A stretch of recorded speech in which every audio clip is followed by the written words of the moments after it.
प्रधानमंत्री ओली केपी शर्मा।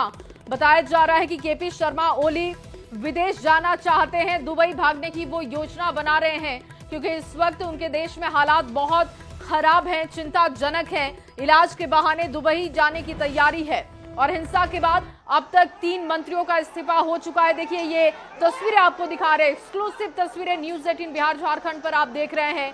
दूसरा दिन है प्रदर्शन का। दरअसल सोशल मीडिया पर बैन लगाने के खिलाफ ये प्रदर्शन चल रहा है और इस प्रदर्शन में अब हिंसक झड़प के साथ साथ जो संख्या है प्रदर्शनकारियों की वो भी बढ़ती हुई दिख रही है और इनका कहना है कि सरकार ने जो फैसला किया वो सही नहीं है, सरकार उस फैसले को वापस ले ले, ये सब कुछ खत्म हो जाएगा।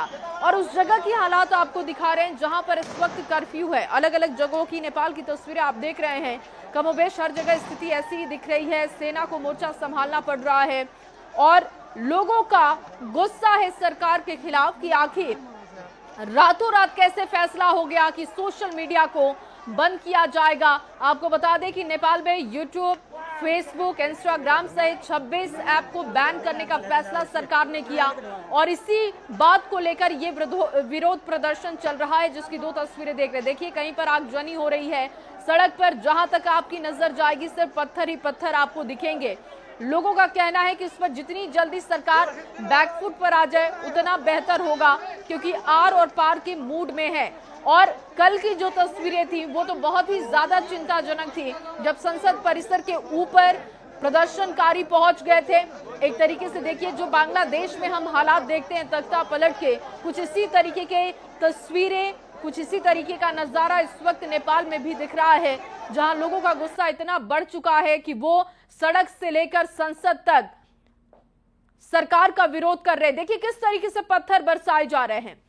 वहां पर सुरक्षा बलों की मुस्तैदी है, सेना ने कमान संभाला है, लेकिन लोग पत्थर फेंकते हुए देखे जा रहे हैं। समझाने की कोशिश हो रही है लेकिन बात बन नहीं पा रही है और अब तक जो जानकारी है कि कई मंत्रियों ने इस्तीफा दे दिया है, 3 मंत्रियों ने इस्तीफा अब तक दे दिया और दूसरी तरफ विदेश भागने की फिराक में पीएम ओली है। उनका कहना है कि उनकी तबीयत ठीक नहीं है, इस वजह से वो दुबई जा रहे हैं।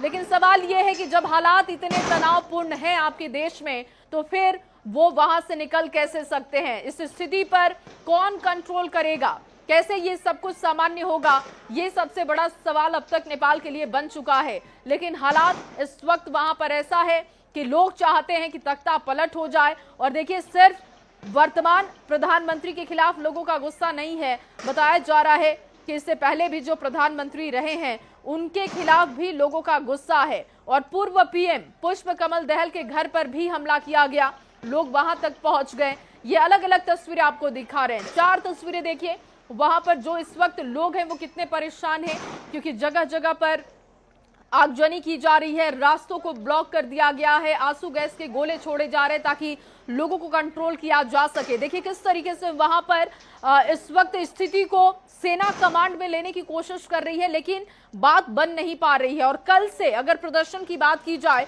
तो ये और ज्यादा उग्र हुआ है और वहां पर हालात बेहद तनावपूर्ण। लेकिन इस बीच अहम जानकारी ये भी है कि अब तक 3 मंत्रियों का इस्तीफा हो चुका है जो चाहते हैं कि सरकार बैकफुट पर आए, सरकार अपने फैसले को वापस ले ले क्योंकि अचानक से आप सोशल मीडिया पर बैन लगा दें जिसको कहा जा रहा है कि सीधे तौर पर अभिव्यक्ति की आजादी पर हमला है क्योंकि बहुत सारे लोग हैं जो सोशल मीडिया से रोजी रोटी चलाते हैं और ऐसे में अगर सरकार बैन उन्हें करेगी तो फिर इनके सामने बहुत बड़ा संकट आ जाएगा। और ये देखिए ड्रोन व्यू आपको नेपाल का दिखा रहे हैं, आप देख सकते हैं कि सड़कें सुनसान हैं, जगह जगह इस वक्त कर्फ्यू की स्थिति होने की वजह से लोग अपने घरों में दुबके हुए हैं लेकिन हजारों से ज्यादा की संख्या में लोग सड़कों पर भी उतरे हुए हैं, विरोध जाहिर कर रहे हैं सरकार के उस फैसले का जिसमें यह कहा गया कि सोशल मीडिया को बैन किया जा रहा है, जिसमें आप देखिए इंस्टाग्राम, फेसबुक, यूट्यूब जैसे तमाम बड़े प्लेटफॉर्म को बैन करने की बात कही गई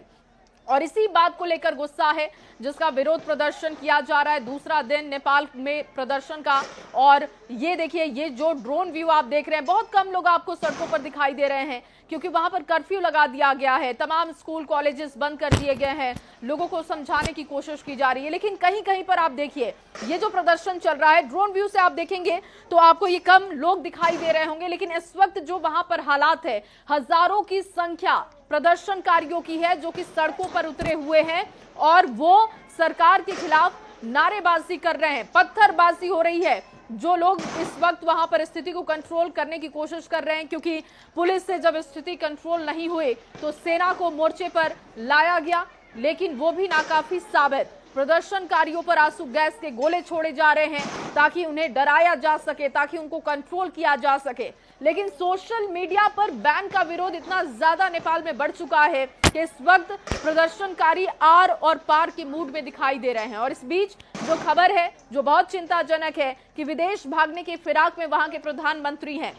लेकिन सवाल यही है कि अगर तनावपूर्ण स्थिति है तो उसे कंट्रोल कौन करेगा? क्योंकि केपी शर्मा ओली ने कल ये बात कही थी कि वो सोशल मीडिया के खिलाफ नहीं है, वो इस बात के खिलाफ हैं कि कुछ अराजक तत्व उनके देश को कमजोर कर रहे हैं। बहुत ही गोलमोल घुमाकर उन्होंने जवाब दिया और इस जवाब से प्रदर्शनकारी बिल्कुल संतुष्ट नहीं है। उनका सवाल यही है कि आखिर सरकार ने ऐसा फैसला क्यों किया और अब फैसला जब हो चुका है तो उसके आगे क्या होगा? क्योंकि चाहते हैं प्रदर्शनकारी कि इसको सरकार वापस ले ले, बैकफुट पर सरकार आए और ये प्रदर्शन खत्म कर दिया जाए। लेकिन देखिए, अभी तक सरकार की तरफ से इस तरीके की कोई बात नहीं कही गई है। लेकिन जो ये आप तस्वीर देख रहे हैं, आप याद कीजिए, बांग्लादेश में कुछ इस तरीके की तस्वीरें थी जहां पर तख्ता पलट कर दिया गया। कई ऐसे तमाम जगह हैं जहां पर इस तरीके की तस्वीरें जब दिखती हैं तो सीधे सरकार पलट जाती है। तो क्या नेपाल में कुछ ऐसा होने वाला है? इसकी आशंका भी जाहिर की जा रही है, क्योंकि वर्तमान प्रधानमंत्री के लिए लोगों का इतना ज्यादा गुस्सा है कि वो आर पार की लड़ाई लड़ने को तैयार हैं। कर्फ्यू होने के बावजूद वो डर नहीं रहे हैं, सड़कों पर